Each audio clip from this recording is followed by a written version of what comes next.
So, folks, we need to talk about how we're no longer barreling into a constitutional crisis. We are no longer, oh man, maybe we've passed the Rubicon. Maybe we're just in the middle of the Rubicon. Have we crossed it fully? And like, the answer is yeah, we have crossed it fully now. There is no doubt whatsoever.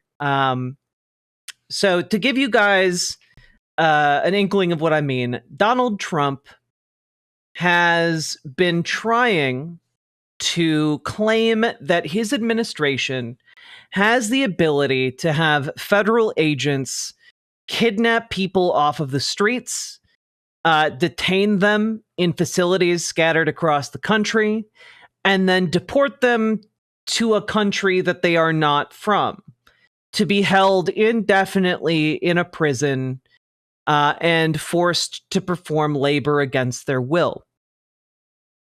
All without a trial of any kind.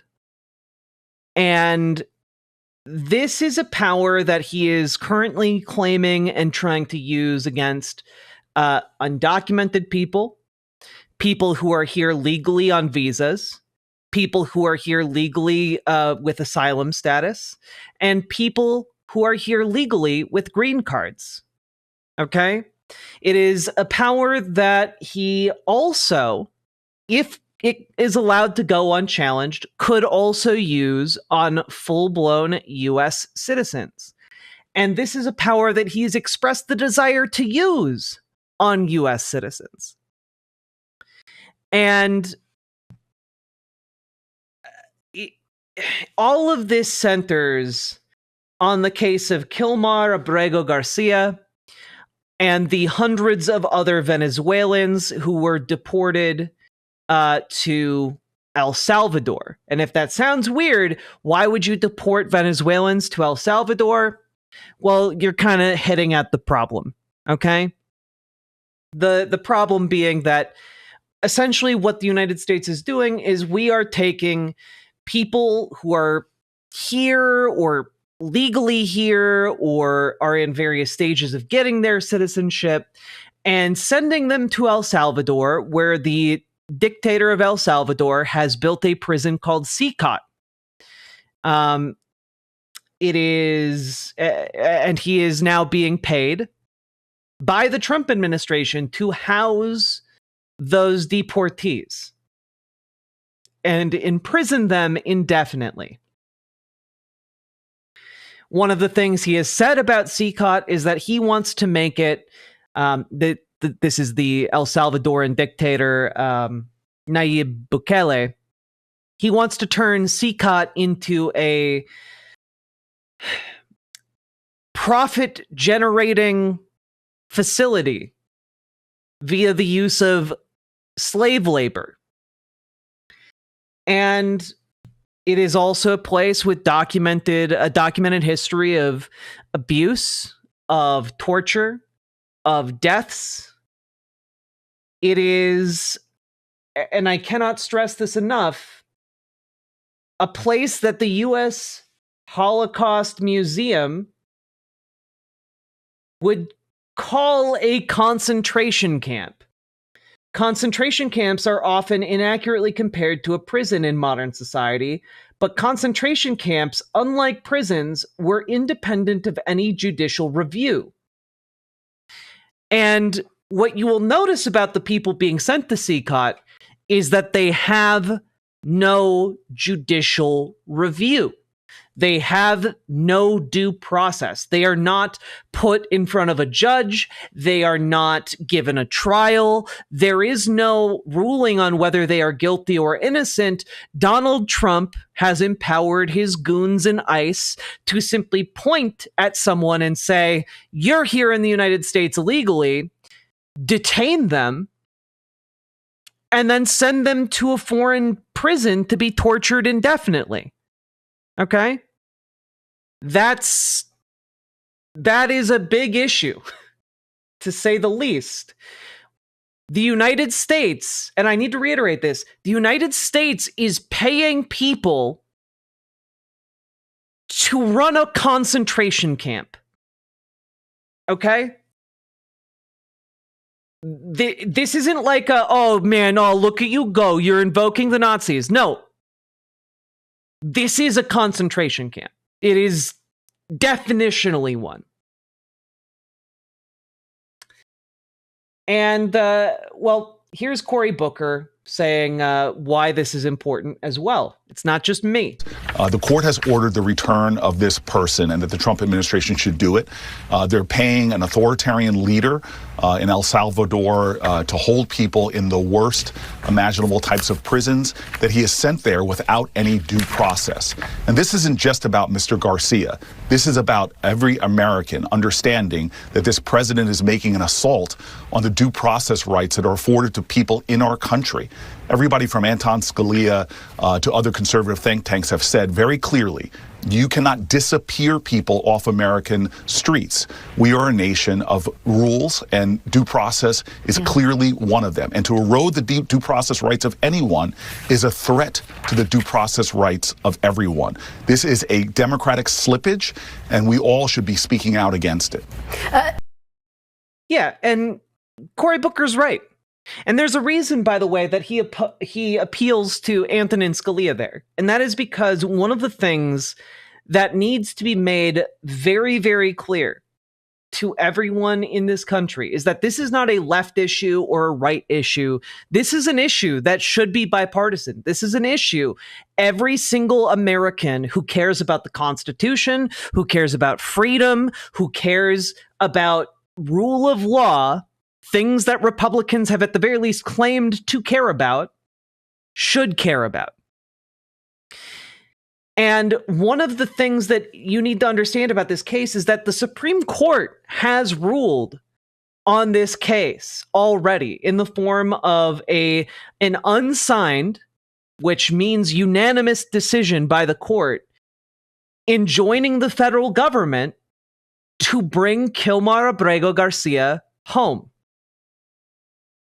You know, this was a Maryland father married to a U.S. citizen with an autistic son who was abducted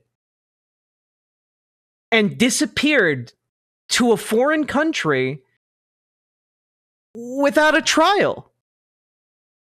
This is a place, he was deported to El Salvador. And granted, he's not Venezuelan. Sorry, that was an oversight. I should have mentioned that earlier. He's not Venezuelan. He's El Salvadoran. But he was here specifically under an order not to deport him to El Salvador.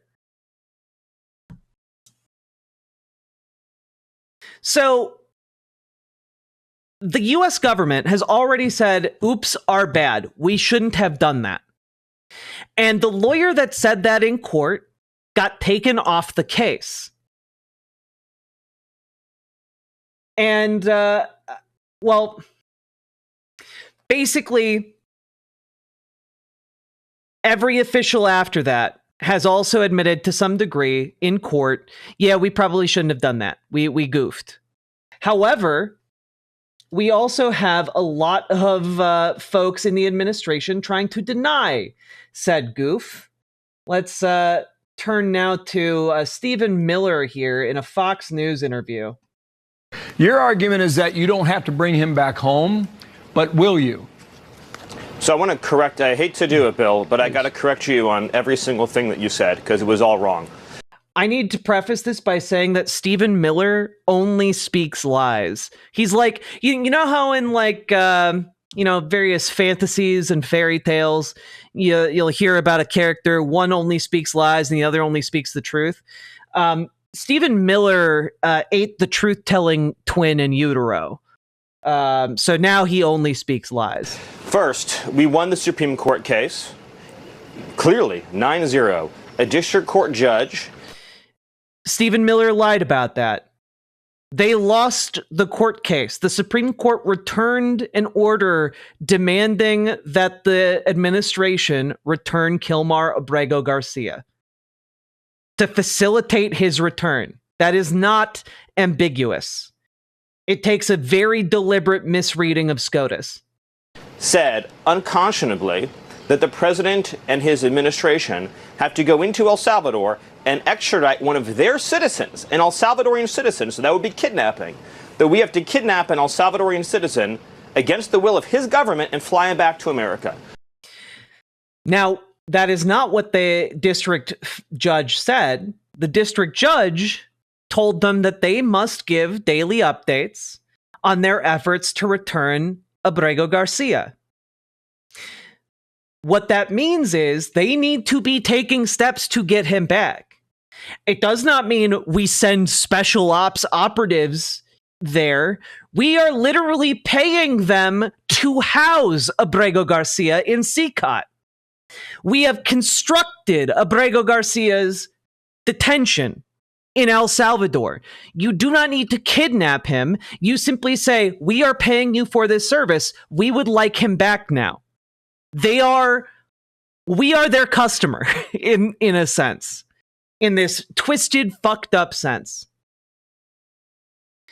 And thus we are able to facilitate the return.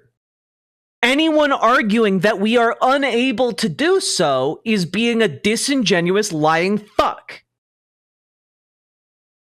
Which would be an unimaginable act and an invasion of El Salvador's sovereignty.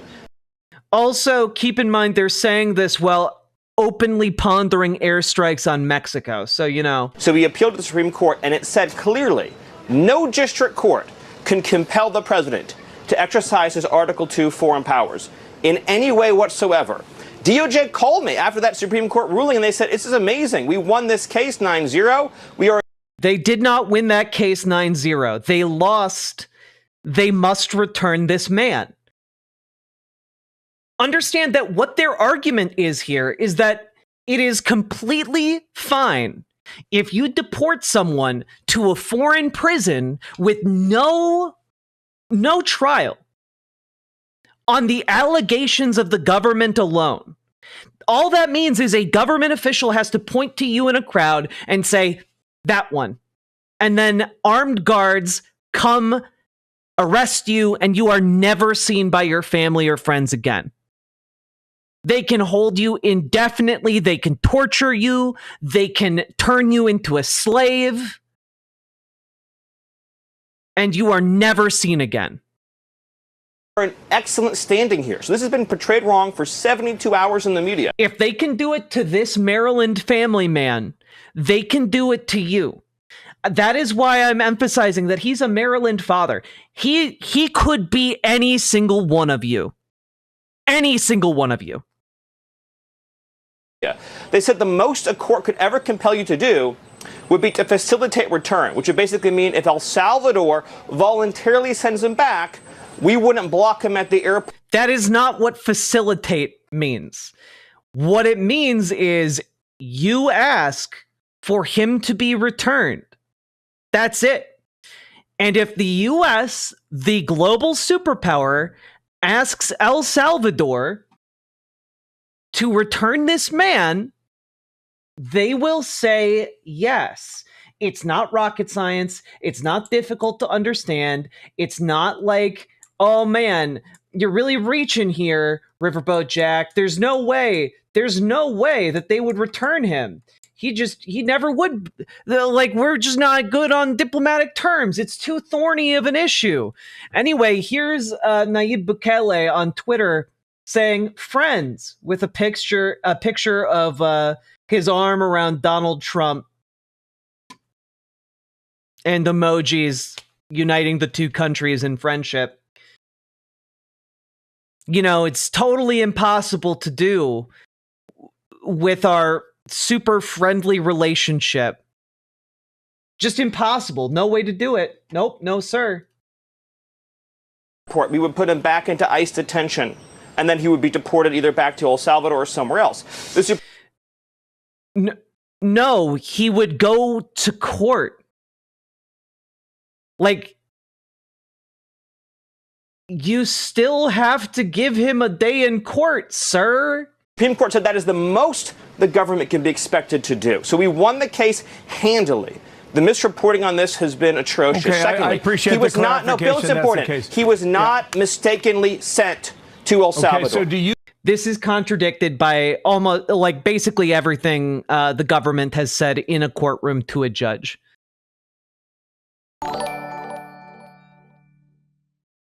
This guy looks like Pauly Shore doing an impersonation of Jeff Bezos. He truly does.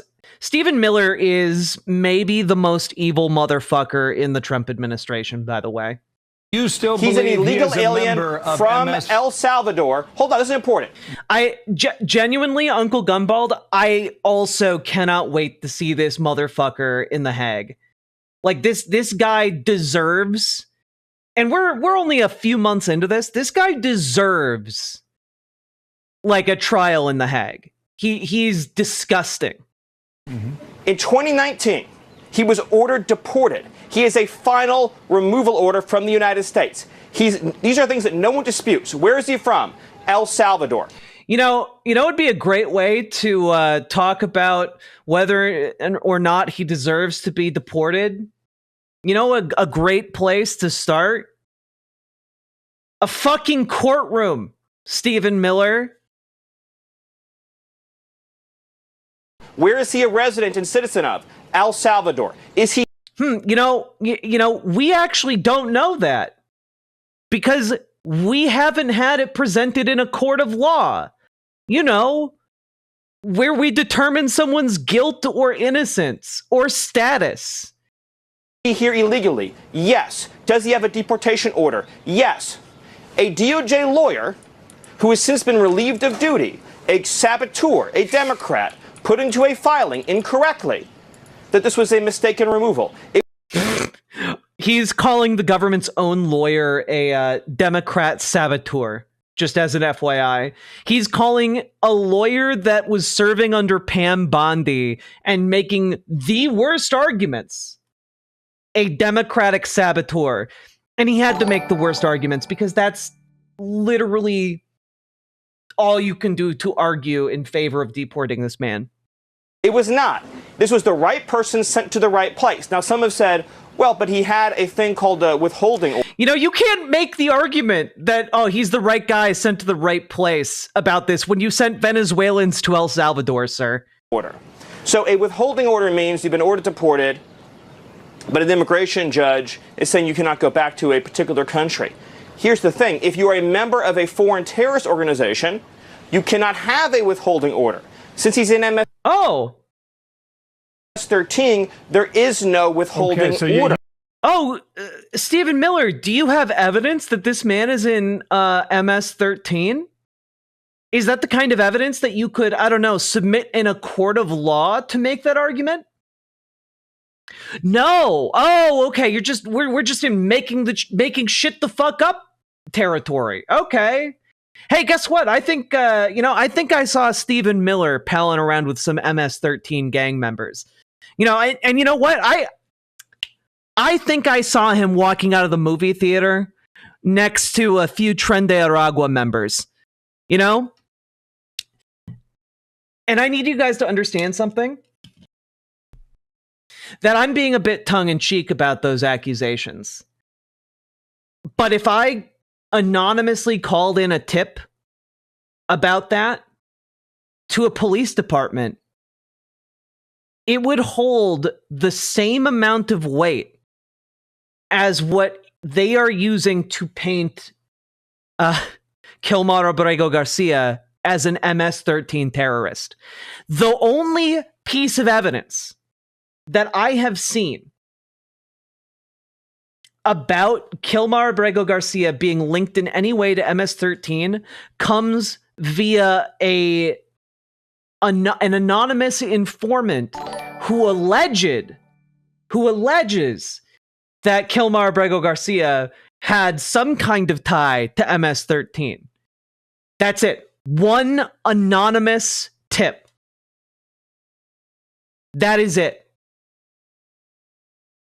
Again, if you just called in an anonymous tip saying Stephen Miller was a Tren de Aragua associate, it would be the same amount of evidence that is aligned against Kilmar Abrego Garcia. I need to be very clear about that.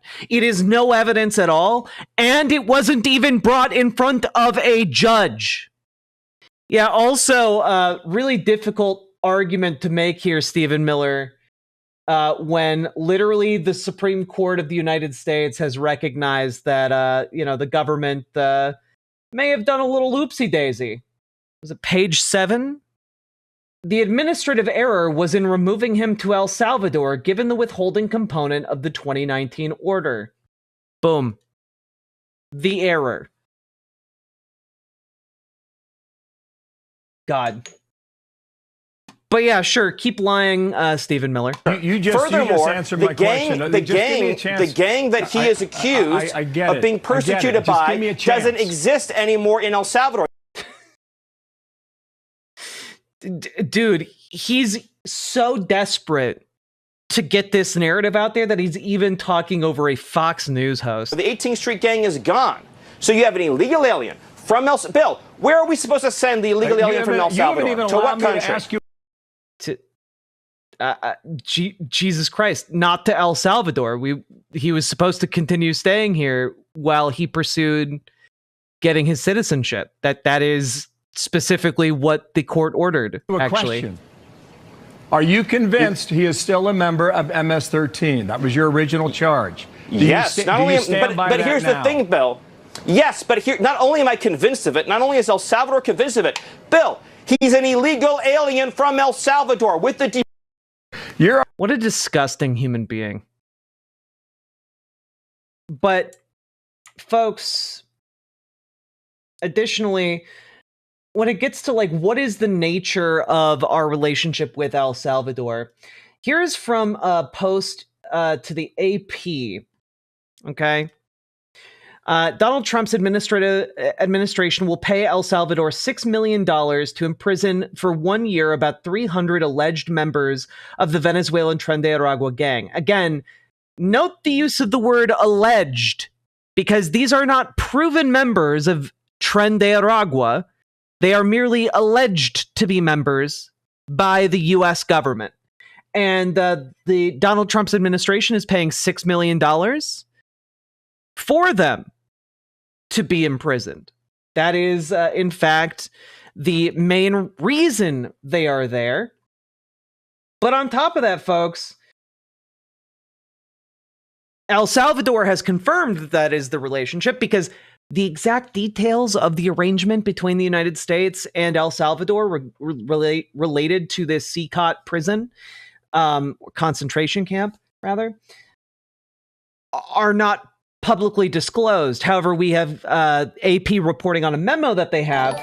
A State Department document also suggests that it may set aside $15 million. Just one actual alien from the Andromeda Galaxy to show up on a panel with Stephen Miller. I also want that. They may set aside $15 million to end... I need to turn off these alerts. I'm sorry, guys. Just for this segment. It's serious business. But, may set aside $15 million to send to El Salvador to house additional members of the gang. Basically, there was reporting prior to today about plans within the U.S. government to send more money to El Salvador for them to expand and build more concentration camps. Okay? So that's great. Now, another thing to note here about the people who have been deported so far. Well, let's take a look at this. This is some reporting from Bloomberg. I got this chart from. Few migrants deported to El Salvador have charges in the United States.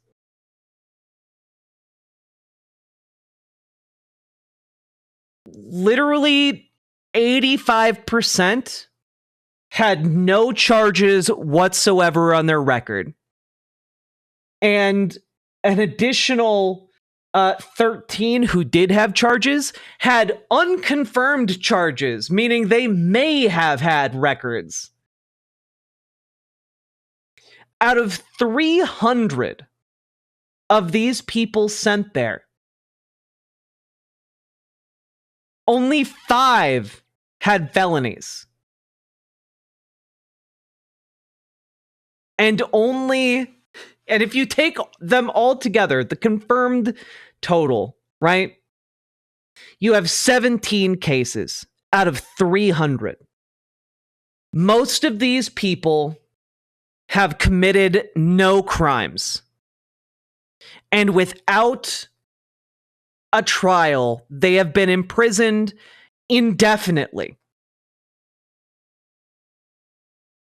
And yeah, charges aren't convictions. So, like, this is just, these are not people who have been convicted of crimes. What's the difference between CCOT prison and any U.S. Supermax prison? The difference between CCOT and a U.S. Supermax prison is that people in a Supermax prison have trials. They have court dates. They go before a judge. They are judged by a jury of their peers. They have due process rights. Additionally, in CCOT, they are not allowed outside.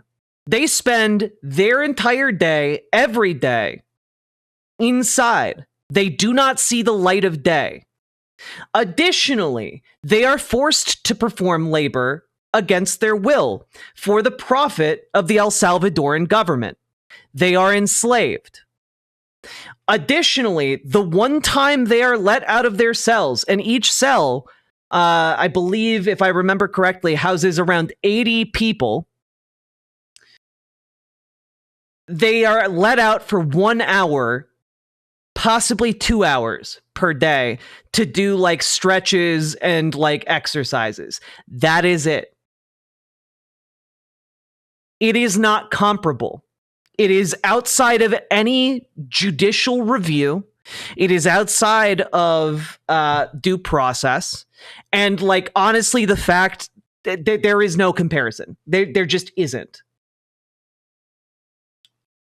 There's also legal recourse if there is abuse. In El Salvador, there's none. Does that clear up the difference? You can't talk in CCOT? That's true. They will beat you. They have ritual beatings when they bring new people into CCOT. They torture the prisoners. Numerous detainees die in custody due to aforementioned torture. People literally go in and they never come out. Additionally, these are people who, with no due process, were put indefinitely into this prison system from which there is no escape.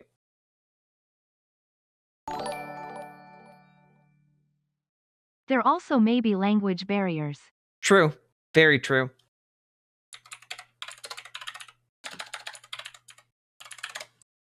Here, you know what? Let's also just, real quick, since the comparison has been made, here is the Human Rights Watch declaration on prison conditions in El Salvador, specifically for the JGG v. Trump case. I, Juanita Gilbertes, declare the following under 28 USC, subsection 1746, and state that under penalty of perjury, the following is true and correct to the best of my knowledge and belief.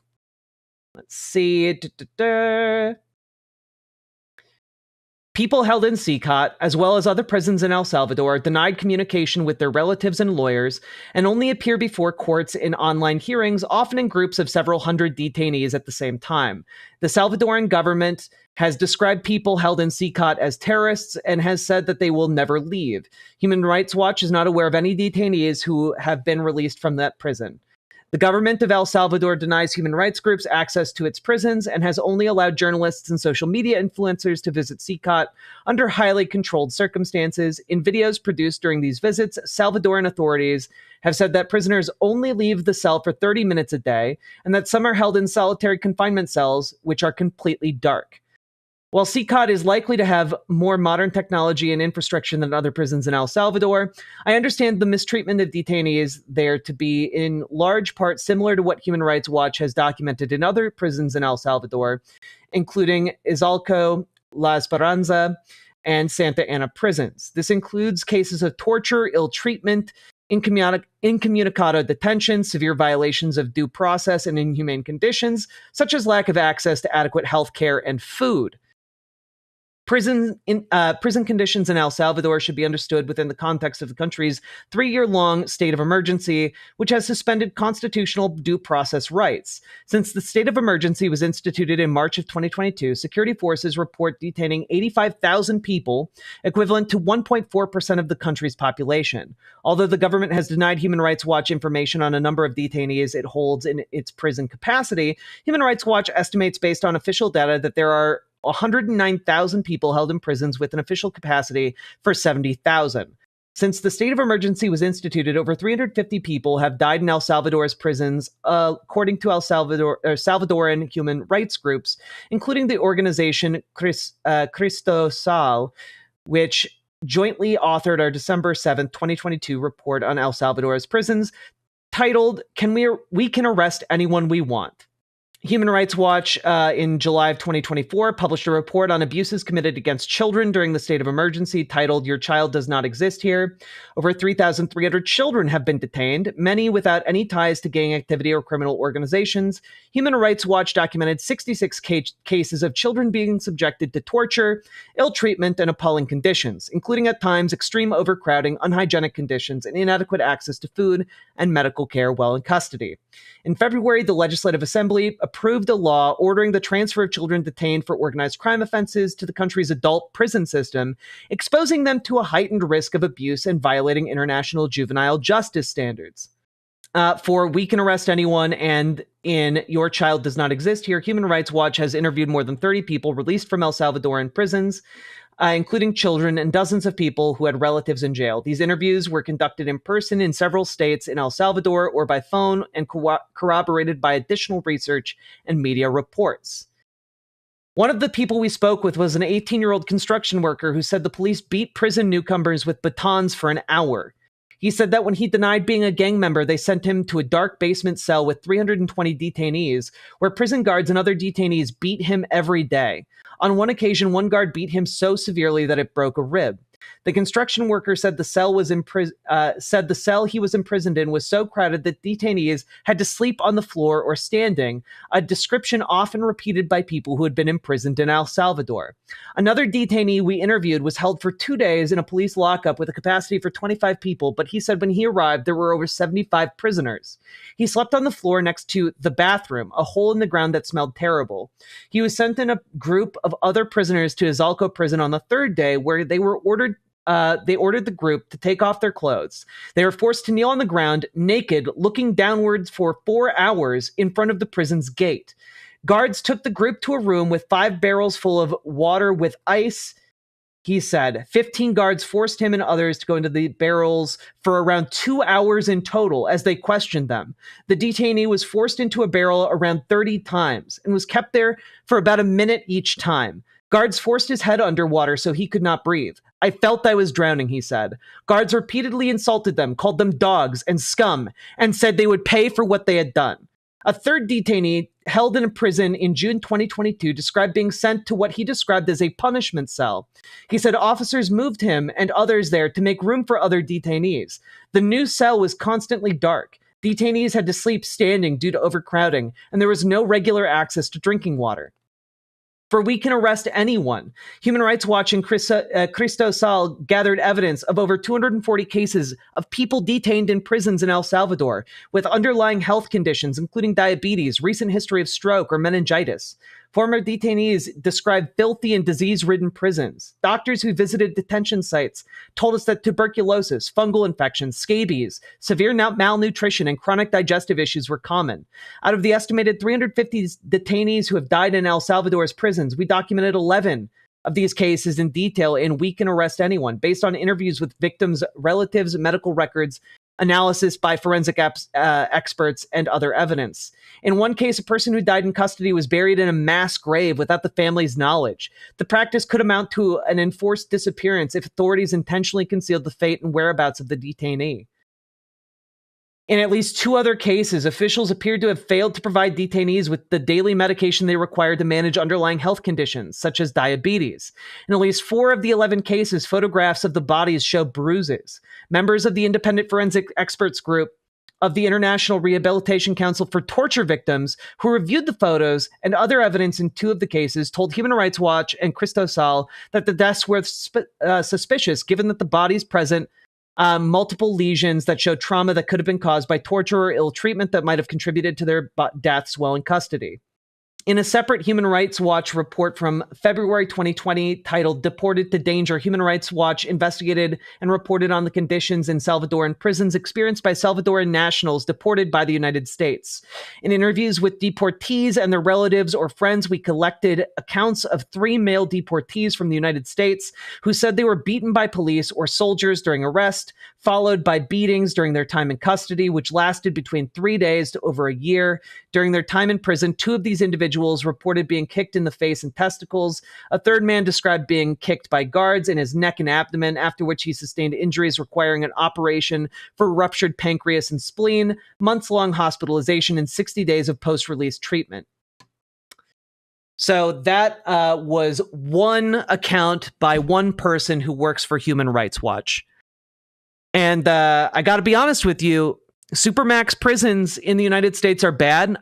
They are not that level of bad, and no one is sent to them without due process. So I hope that answered the question. I'm sure most of these prisoners are horrible humans.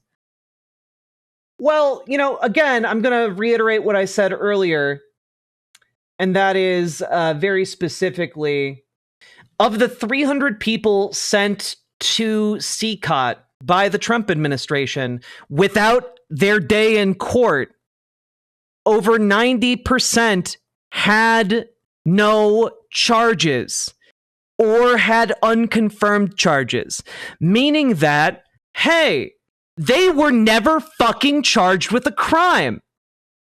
They never saw a judge. Someone just pointed a fucking finger at them and said, get that one. And you want to know something? I'm not even exaggerating on that one. I'm not even exaggerating whatsoever. Here, my friends, is an account of one person who was deported to CCOT. Let's pull this up here. Yeah.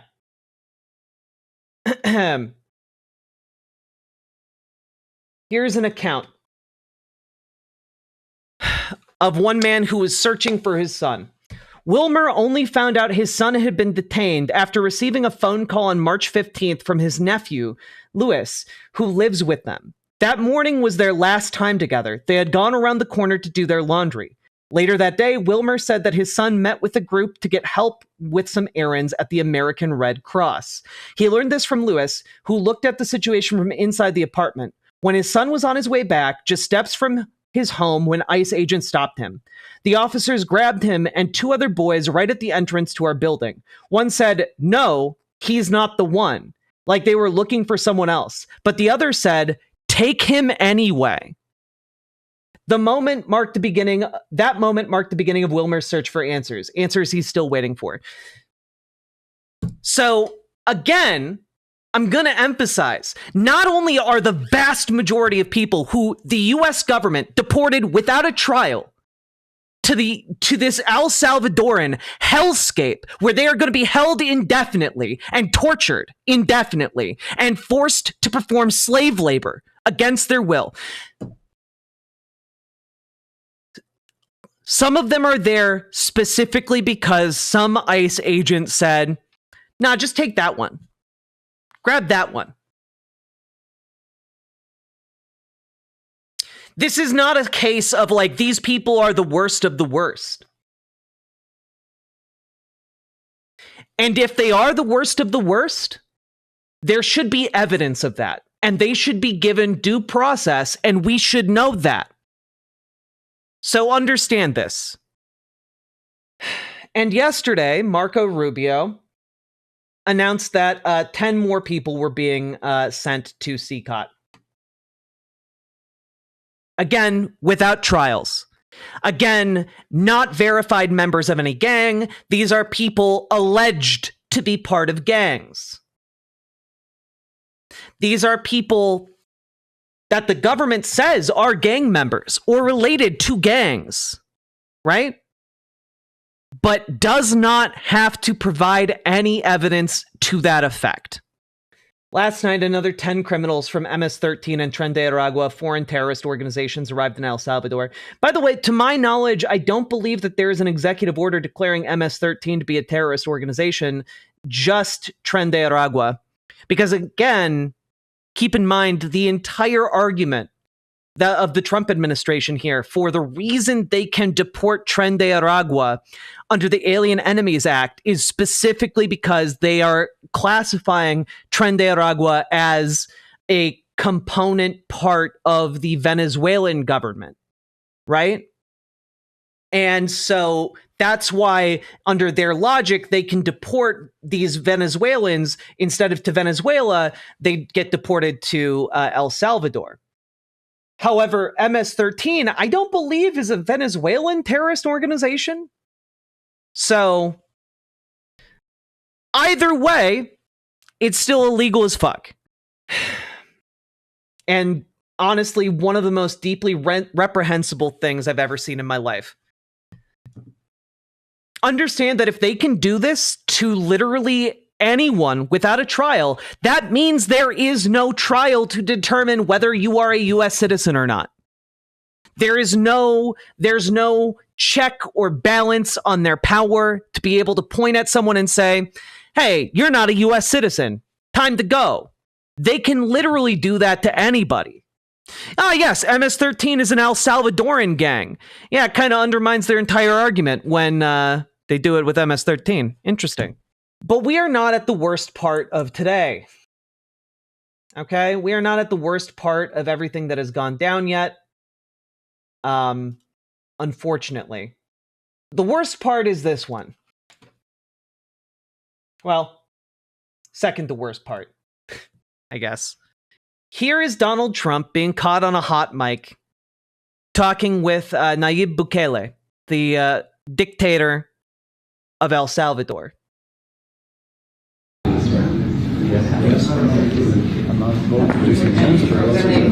Demanded the people wanted to change the government, and they wanted. He demanded. They love you. They love what you do. You know, I'm not your supporter.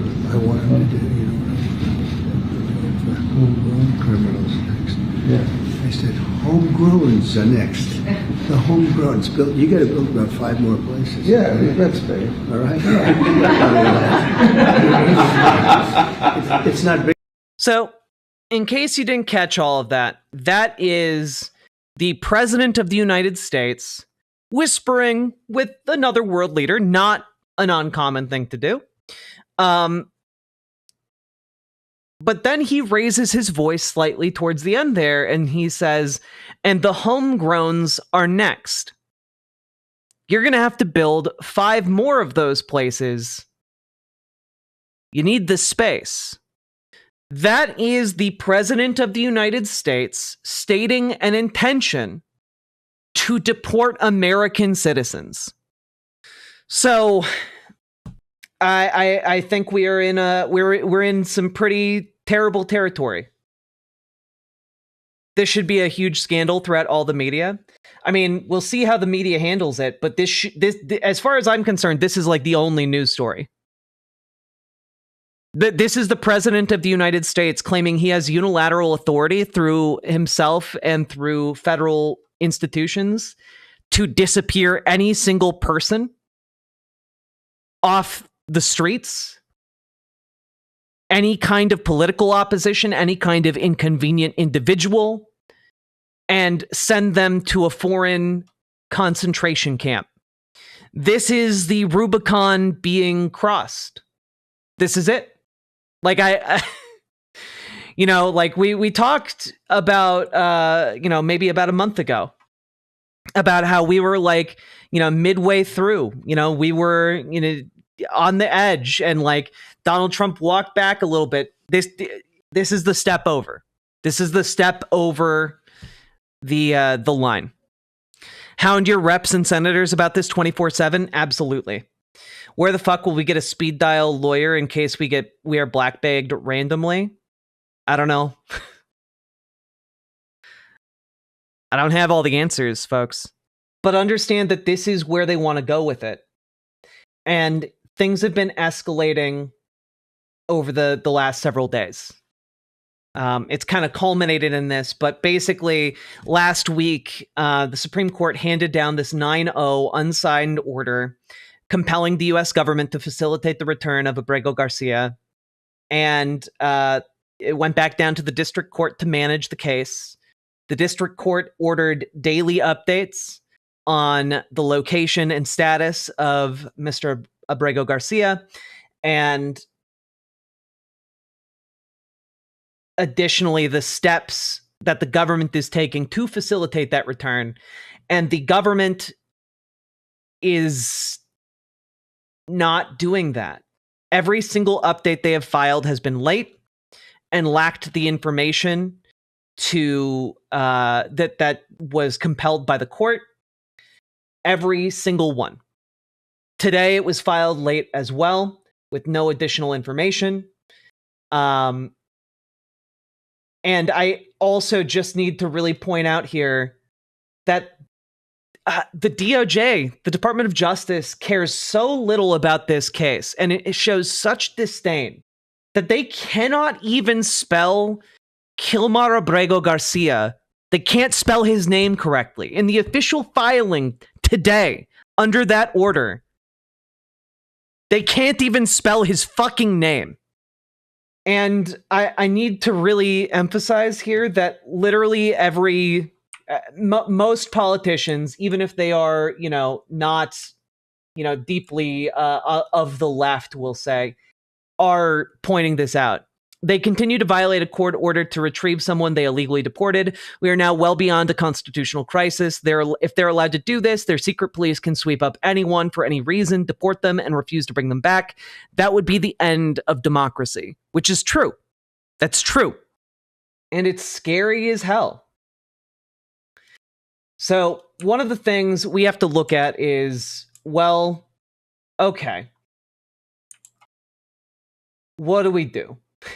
Because this is also the moment where, right here, the clip I just showed you was like, oh, they're intending to go way beyond the line, and they're intending to deport U.S. citizens. But this clip right here is them saying very specifically, fuck the Supreme Court. Can President Bukele weigh in on this? Do you plan to return him? Well, I'm supposed to have suggested that I smuggle terrorists into the United States, right? It's always how can I smuggle? How can I return him to the United States? Like I smuggle him into the United States. By the way, this loser doesn't even have pants that fit right. Just like take a look at that. Look at his fucking pants all the way up to his goddamn shins. Disgusting. United States, right? It's always how can I smuggle? How can I return him to the United States? Like I smuggle him into the United States, or what do I do? Of course, I'm not going to do it. It's like, I mean, the question is preposterous. How can I smuggle a terrorist into the United States? I don't have the power to return him. Look at them fucking smiling and laughing and chortling. They think they're so goddamn smart. They think they're so much better than all the rest of us. These fucking pricks. To the United States. So you can release him inside El Salvador. Yeah, but I'm not releasing. I mean, we're not very fond of releasing terrorists into our country. I mean, we just turned the murder capital of the world into the safest country of the Western Hemisphere, and you want us to go back into the releasing criminals so we can go back to being the murder capital. Look at Donald Trump with his little goddamn smug ass grin. The world, that's not going to happen. Well, they'd love to have a criminal, released into I mean, there's a fascination. They would love it. Yeah, they're sick. These are sick people. Yeah, he's talking about the press, by the way. The press corps that he is like basically hand picking to follow him around. So, yeah, again, they're claiming without evidence that Kilmar Abrego Garcia is a terrorist. Again, never seen a day in court on this. Never seen any charges on this.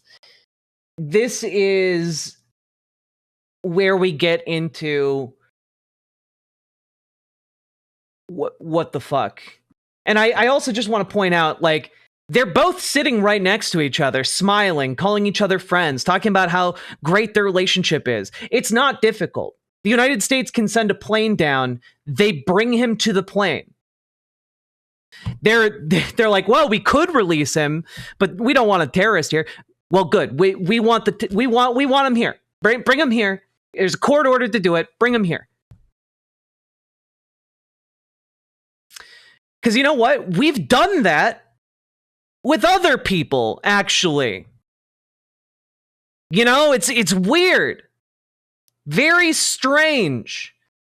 And now we get to what the hell do we do about this?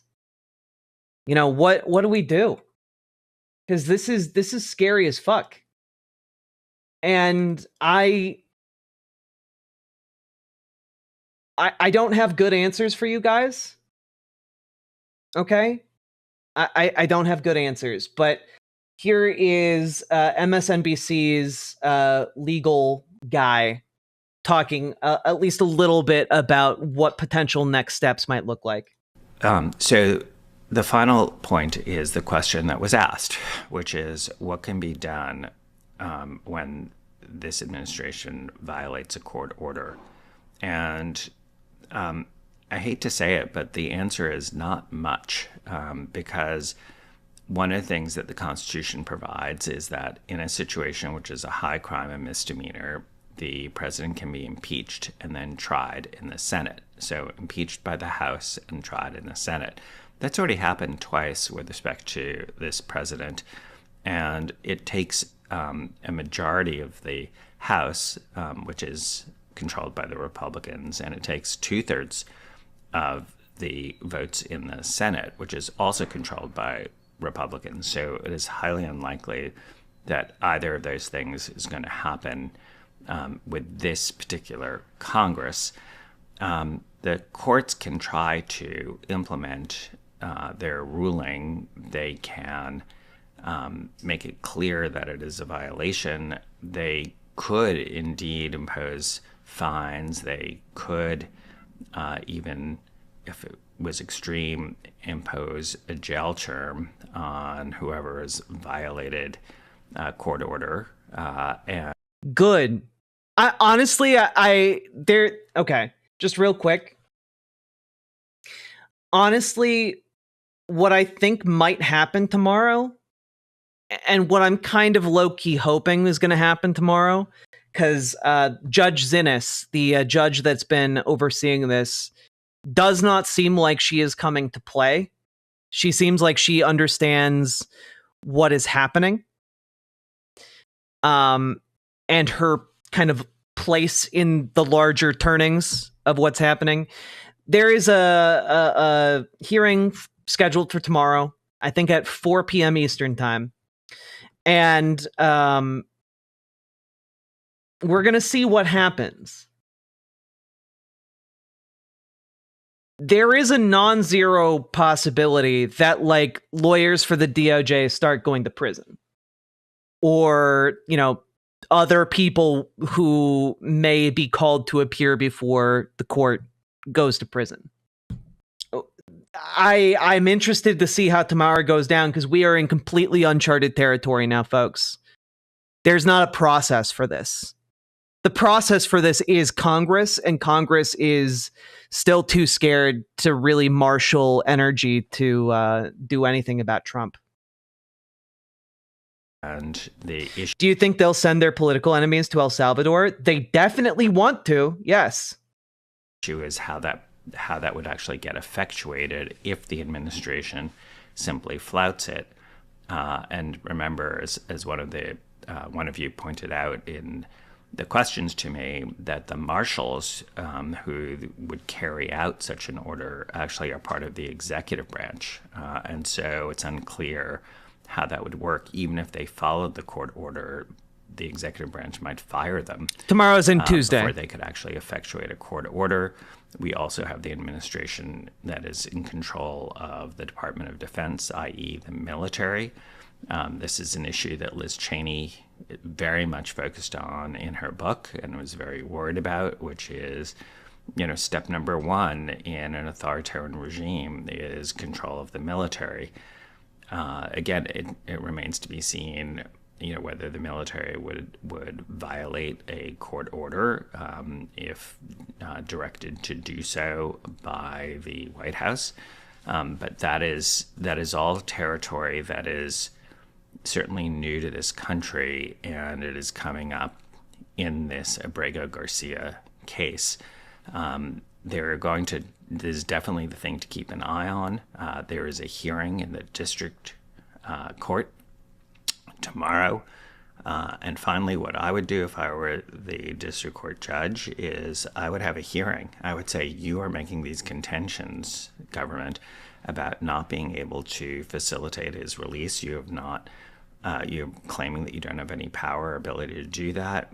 I want a first-hand witness, and I want to know exactly what the agreement is with El Salvador and the terms under which they are housing people there. And if you're saying you have no control, you need to prove it.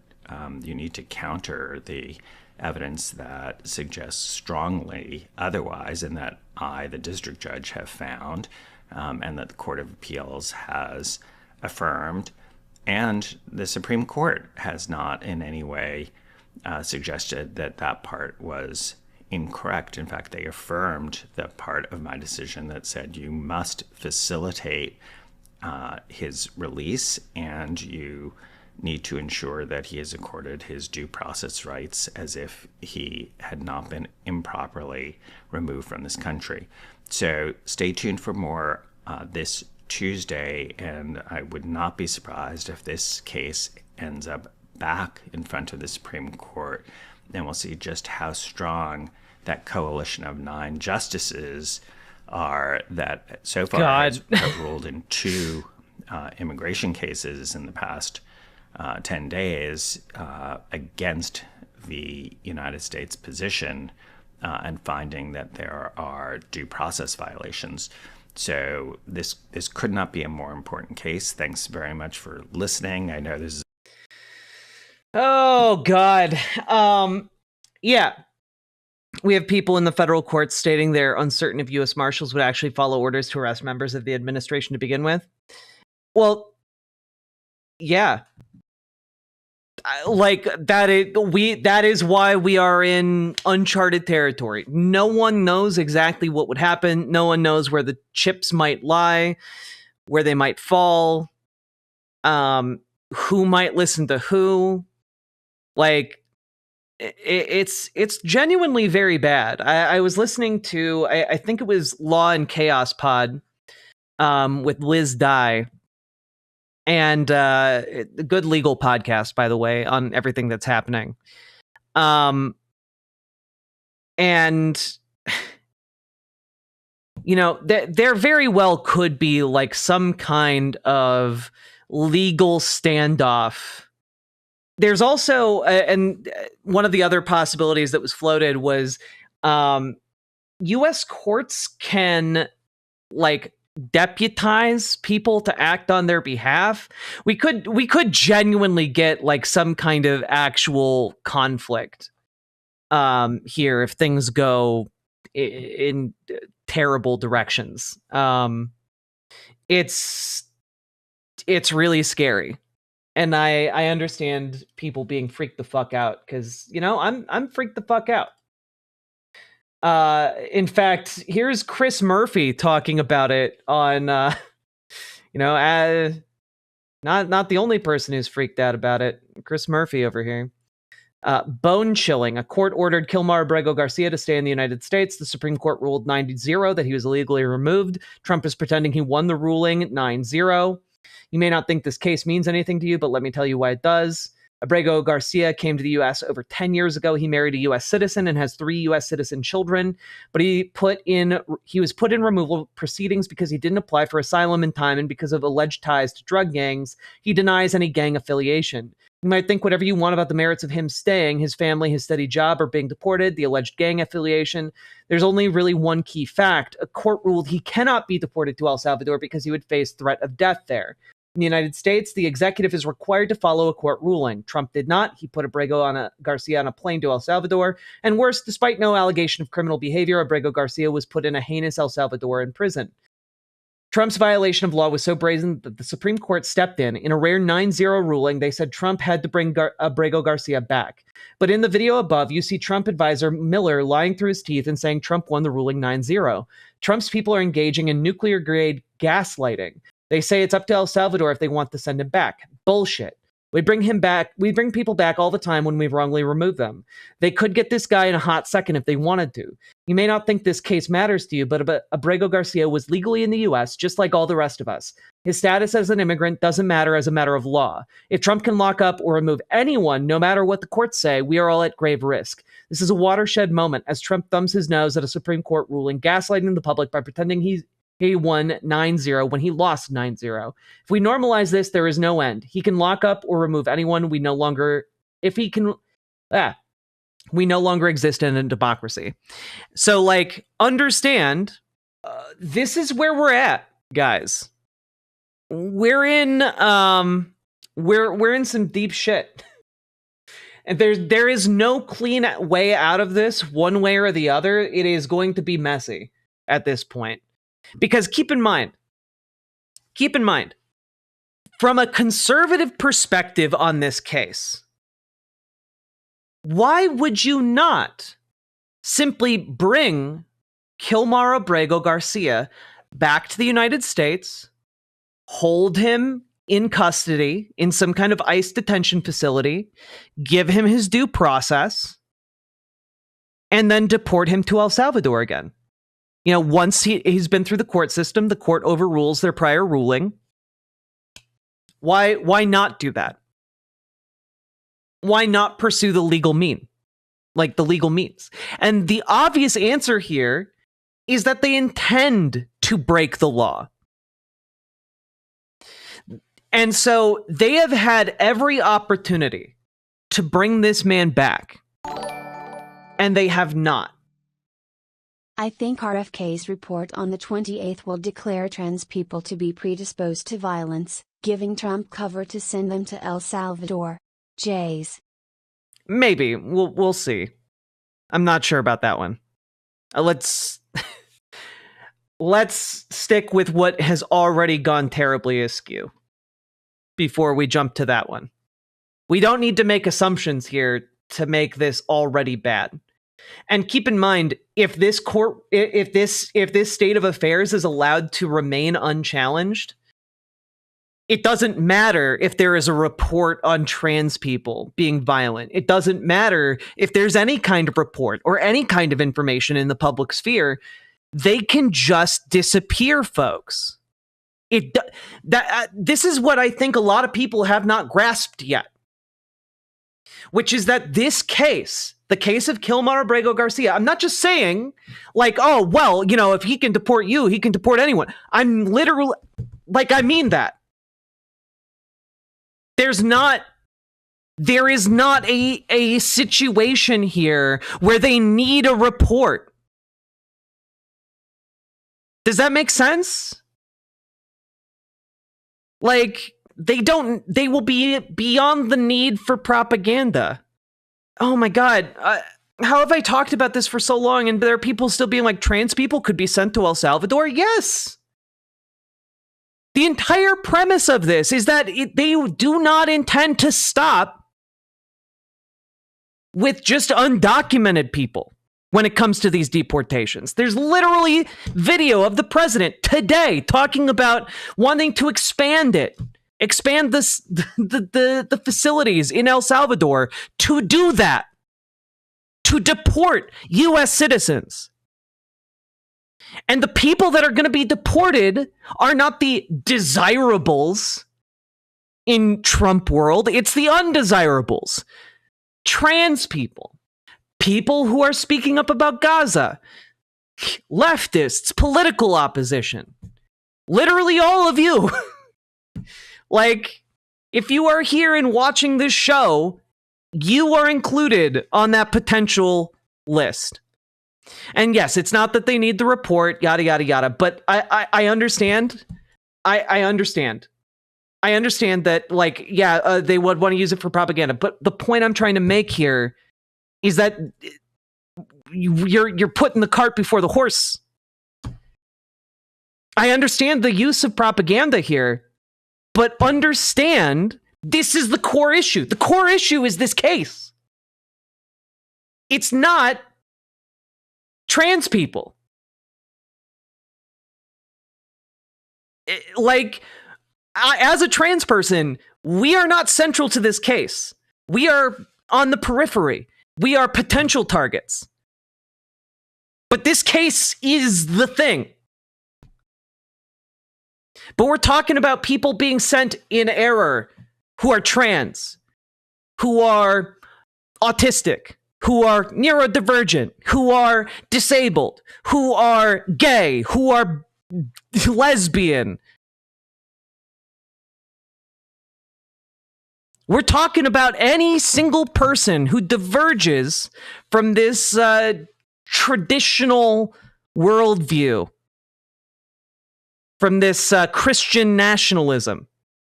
So, life unfortunately goes on.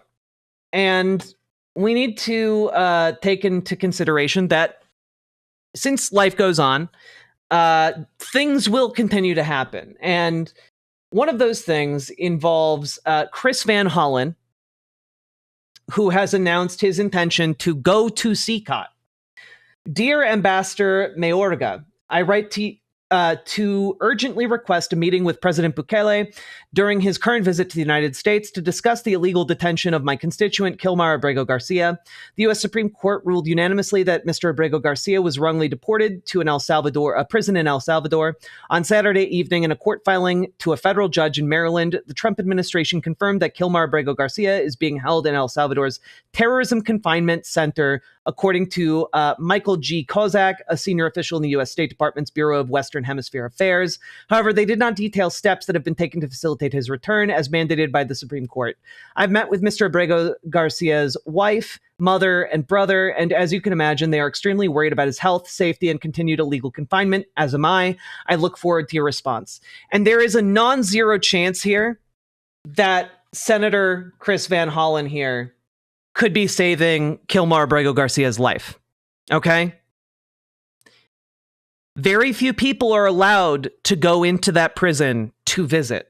A U.S. senator cannot simply be disappeared in the prison. Cannot be simply told to shut up about the conditions in the prison. And what needs to happen here is we need more eyeballs there.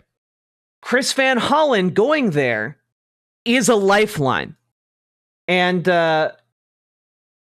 this letter was accompanied by Chris Van Hollen saying, if Kilmar is not home by midweek, I plan to travel to El Salvador this week to check on his condition and discuss his release. Which state is he from? Maryland. Now, I don't really have next steps for you guys, unfortunately.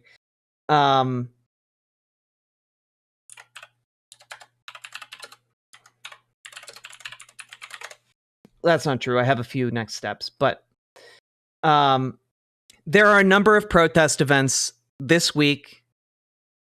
I know that there is one today, later today, on the 15th. There is also another one on the 19th. Additionally, folks, look at where your senators and where your representatives are, because there is a non-zero chance that they are going to be doing a town hall in the near future. Because right now, Congress is in recess until the 27th. Okay? So look up your local town halls. Genuinely. Look up your local town halls. If your representative isn't having one, throw one for them. Figure it out. I can't handhold your way through that process. One thing you can do is you can create protest events on Indivisible or with Indivisible, mobilize.us/indivisible. You can find events, you can create events. There are going to be town halls. Make use of those. Bring up the case of Kilmar Abrego Garcia. Bring up the Supreme Court rulings. Make them uncomfortable. Call your senators. Call your representatives. Use 5calls.org to do it. Get it ringing off the hook. Okay? Additionally, folks, here is an immigration lawyer talking about what to do in an immigration emergency. I'm going to share this thread with you guys as well because I am not an immigration expert, unlike the user posting this. So, how to triage an immigration emergency. As someone who has been defending non-citizens in deportation proceedings since 2006, I'm here to tell you what we know exactly who Trump's top targets will be, how we can try to protect them now. Not legal advice, but here's what we know about priorities. Criminal convictions. Anyone who is not a naturalized U.S. citizen who has been convicted of anything more serious than a driving without a license should consult with a qualified criminal immigration lawyer now, like right now. The federal definition of conviction is broader than any state's. If you've entered a plea with probation or a fine, ICE is allowed to treat it as a conviction even if the case was dismissed. And the smallest stuff has no local DA actually cares about. The smallest stuff that no local DA actually cares about can matter. Even petty shoplifting is deportable. I have represented far too many people with permanent residence, aka green cards, in deportation proceedings who thought they were safe from immigration consequences because their cases were dismissed. FYI, they're most typically detained coming back in through the airport after international travel. If you have been in the U.S. as a permanent resident for the past 5 years with a record, without a record and not arrested during that time, talk to an attorney about applying for citizenship. If you intend to stay here permanently, that is. No worries if you're just making plans to get the fuck out. We get it. Recent deportation orders. Anyone who's received an order of deportation, including from missing court, is at high risk, but especially so within 5 to 10 years. This is especially true if you are now on a regular check-in schedule with ICE. Keep checking in, but also check in with a good lawyer. Recent student visa overstays. Yes, Elon Musk got away with it in the 90s, but those were very different times. These cases have been a special priority since 9/11. Anyone who is now out of status after overstaying an F1 or J1 visa, especially within the past 5 to 10 years, should consult with a lawyer now. Trump already tried to cancel temporary protected status and deferred action for childhood arrivals, DACA. And although courts mostly stopped him before, they aren't safe now. This won't happen overnight, and you should be given a chance to see a judge, but you need a plan now. Any history of fraud or misrepresentation, if you know that you or an adult who brought you here was less than truthful or made something up to gain your current immigration status, including citizenship, you should be sure to talk to a lawyer about that. Might be okay, but you should know. Open case in immigration court. So long as you aren't arrested for a crime, you should be expected to be allowed to remain in the United States while your deportation proceedings are pending. But you should know that Trump will try to accelerate the timeline for your case. Be sure you have a lawyer and a plan. Recent arrivals and CHNV parolees. Anyone who's entered the U.S. during the Biden administration could expect to be a higher priority than the other undocumented people without arrest records, whether or not they are in immigration court right now. This includes CHNV parolees. Talk to a lawyer. RE categorization. FYI, my assessments here are drawn from dealing with ICE through 4 administrations, including Trump 1.0, as well as what he has explicitly promised to do in his 2024 campaign. He is coming in with limited resources and will have time to reassess as they get and deploy more. Remember that mass deportation does not necessarily mean squads of armed officers and soldiers going door to door checking papers. Not saying it couldn't come to that, but we don't have anywhere near the infrastructure for that yet. We have some time to see it coming. For the immediate future, mass deportation really just means strict and uncompromising enforcement of existing law through known means by ICE working in cooperation with state and local authorities. They only have around 37,000 beds with their current contracts and will need time to build more. We should take the threats to deploy military and National Guard very seriously, but that will take time to ramp up. And the more immediate threat is cooperation with local law enforcement, which is already fully legal under INA 287, with many programs already in place. Immigration courts are already packed well beyond capacity and take years to issue final orders. Of course, they'll subvert and even shred due process, but it's our sworn duty as lawyers to put ourselves between shredders and our clients. Lol, rip due process, ain't it, friends? Fight for it or get out of the way. As of today, February 3rd, as of today, 2/3 of our entire federal judiciary was not appointed by Trump. It could go all the way to the Fifth Circuit in a few years, but we still have hundreds of good people on the bench. And sure, their orders are just paper, but they mean something. Make them tell us to our faces that they don't. Easy to say it's all futile and he'll just do whatever he's going to do, but saying that whenever someone points out that we still have something resembling the rule of law only helps make it that much more true. I'm not naive, but nothing is inevitable. I want to know I did something, don't you? Anyway, back to triage mode. The following are marked green, not because they're entirely safe, but because they are unquestionably low priority and or more effort for the regime. For a regime which is determined to carry out a massive shock and awe campaign under, and this is important, current circumstances. Pending asylum applications. Applications pending with asylum offices are taking 9 years to process right now based on past precedent. We can expect the new regime to cut whatever corners it can to rush those.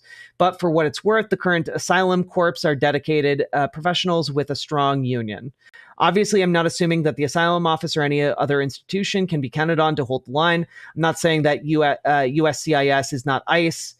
I'm only saying that USCIS is not ICE and has better guardrails up front, leaving it that much harder to degrade. USCIS is truly the immigration deep state, Schedule F or not. And by this point, just want to point out USCIS is being attacked right now by the Trump administration.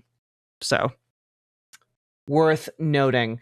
Pending immediate relative visas, provisional waivers, marriage interviews will get tougher and everything will have more scrutiny, but otherwise visa petitions from a spouse and adult child won't change. Trump didn't touch 601A waivers, and I've never heard that proposed, but it's something to watch. Undocumented for more than 4+ years with no arrest record. This is the most unpopulated of my categories, but given current and projected resources, the average undocumented person should not be living in daily fear.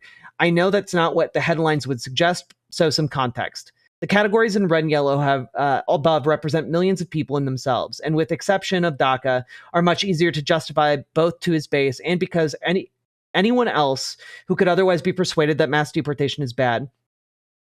They are also, generally speaking, the easiest to target and find. Please don't take me to be promising here that mass random sweeps of random undocumented people aren't going to happen. They haven't in 70 years, but again, not naive, just pure logistics here. Targeted workplace raids are already hard to plan. Random home raids would be far harder and much messier. Workplace raids, Biden hasn't been doing them, but every president before him did. I fully expect those to come back. I couldn't really think of a priority category for that, but I guess it would be anyone working in a place with a substantial undocumented workforce, expect them. Employment-based raids are great PR because they can claim to be protecting U.S. jobs and punishing employers who rely on undocumented labor. They are also much cleaner and simpler than dragging people out of their homes and pulling them away from their kids. Cold facts here. The raids Trump wants you to be afraid of, fascist, papers, please, home invasions, could very well be in our future, but it will take the full infrastructure of camps plus military plus expedited removal in Alien Enemies Act and maybe judicial blessing, but let's assume that will be optional by then. Let me just say this as clearly as I possibly can. We can be clear-eyed about these fascist horrors as the expected endpoint, while also recognizing that this will have to be a ramp-up. Massive funding and infrastructure, plus acclimating the public to other large immigration enforcement actions. Trump has spent most of this year, especially, laying the groundwork for major actions against migrant crime. So I'd expect him to deliver on that by going hard on anyone with anything resembling a criminal record first, so that everyone associate these ops with crime. Regular, massive, visible immigration enforcement operations have never been a part of modern American life. Not like this, at least. Having followed his rhetoric pretty closely this campaign, I fully expect that the plan is to numb the public to them by associating deportation with crime. And I just want to point out that this was a thread made 4 months ago, right? And I need y'all to remember that this was Donald Trump's plan.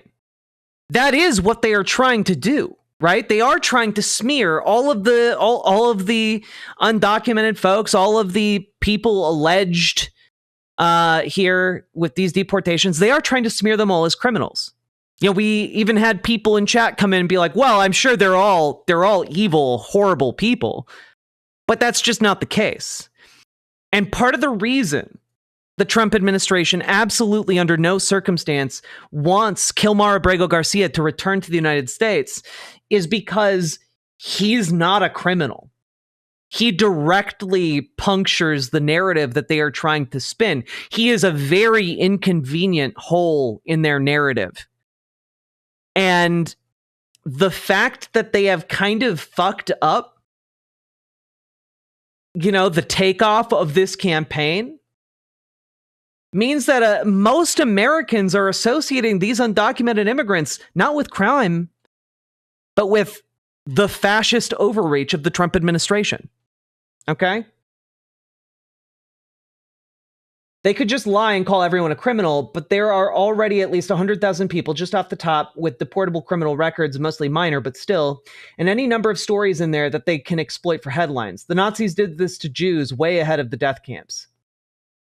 This is also the path of least resistance because they already have so many people with record-based deportation orders checking in with ICE. They know where they live, or at least they have been recently. It's the lowest hanging enforcement fruit there is. Anyway, all of this is to say that we have the time to, one, try to help those with records, which could potentially be mitigated for their protection, and two, to rally for and around our undocumented neighbors before it gets bad. Not a lot of time, but time well beyond January. Let's not waste a day of it. I'm not including nearly all naturalized, natural-born citizens on my triage list because they are so far from anything I can recognize as a danger relative to anyone else. That's how triage works. I follow this stuff like most of the rest of Boston follows sports, so watch the space, I guess. When I say nearly all naturalized citizens, I will drop a green for anyone who knows or suspects they naturalized through anything resembling suspicious or fraudulent means, and a very small class of adoptees.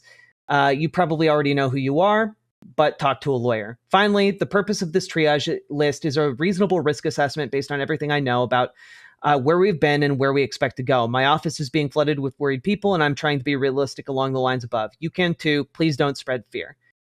And I'm going to just come back up to an important note here. Yeah. Try to help those with records who could potentially be, which could potentially be mitigated for their protection, and to rally around and for our undocumented neighbors before it gets bad. And the thing that we are seeing, to, you know, America's credit, is we're seeing just that. Kentucky union workers stopped the deportation of 200 fellow workers just a handful of days ago. 200 union workers out of 5,700 who assembled dishwashers, refrigerators, washers, and dryers for GE Appliances at Appliance Park in Louisville, Kentucky, received notice this month that the Trump administration is revoking their work authorizations. The immigrant workers from Cuba, Nicaragua, Haiti, and Venezuela have a mixed reaction to the imminent deportation, hostility from some co-workers, and an outpouring support from their own union and local labor movement.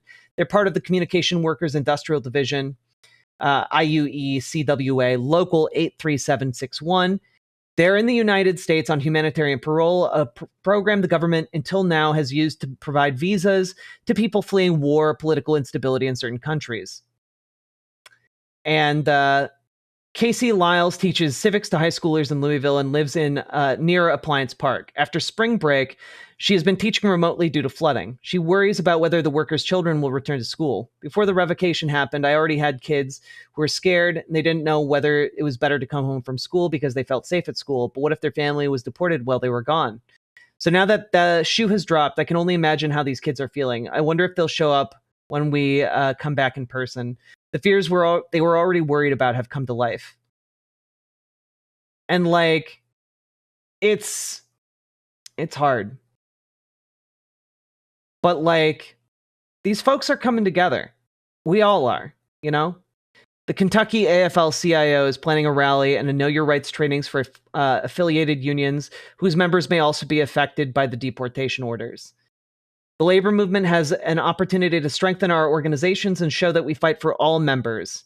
If the Trump administration can get away with coming after immigrants and federal workers, they'll keep coming for more of us.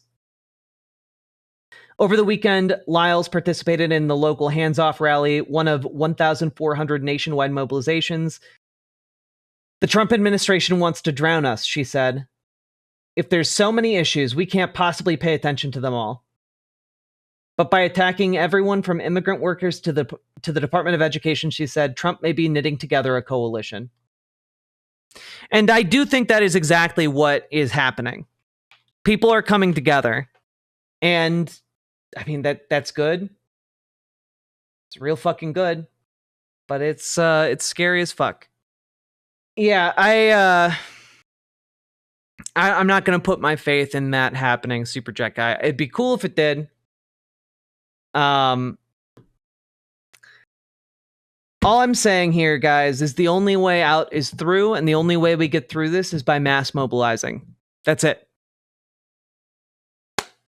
That is it. End of story. There is no other way. There is no hero coming to save us. There is no anything here other than mass mobilizing. I know it's tough, but what cannot be changed must be endured. There is only one way out. The only way out is through. I believe in you all. And also, again, I believe in not just you all, but I believe in us. You know? It is reliant and, in fact, our duty to do something about this. And what you can do is you can go to your Democratic meetings. Go to your local Dem meetings. Go to your local DSA meetings. Go to your local gatherings. Like, start actually dedicating time to this. Is the unionization of Trump. He's absolutely bad, but he's exactly what you get when you combine the 70s GOP and Bush era. Oh, absolutely. Absolutely. I can't stand I can't stand it. It's infuriating. Only we can save us doing mass protests and liberation for the people. 1,000%.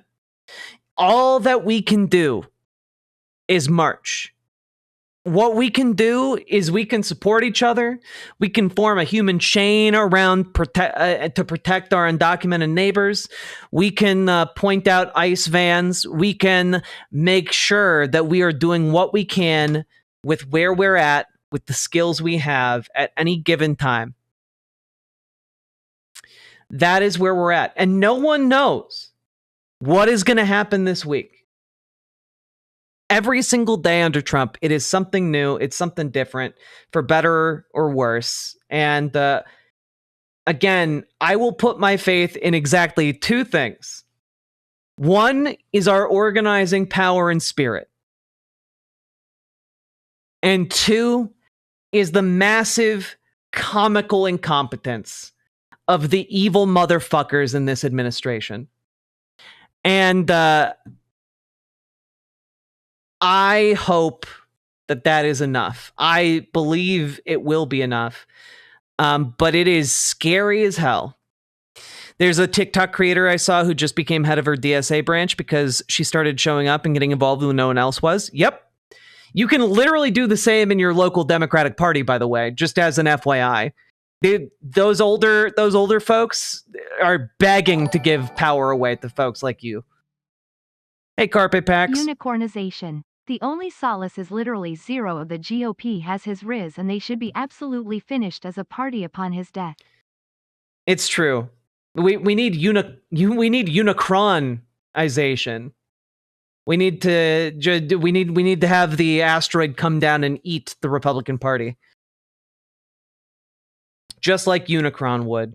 Riverboat deck is going to town. All the viewers gather round. Twitch and YouTube and swishy streams. All that content is bursting the scenes. Politics, gaming, plenty more. Your sense of fashion you'll adore. So grab your stuff and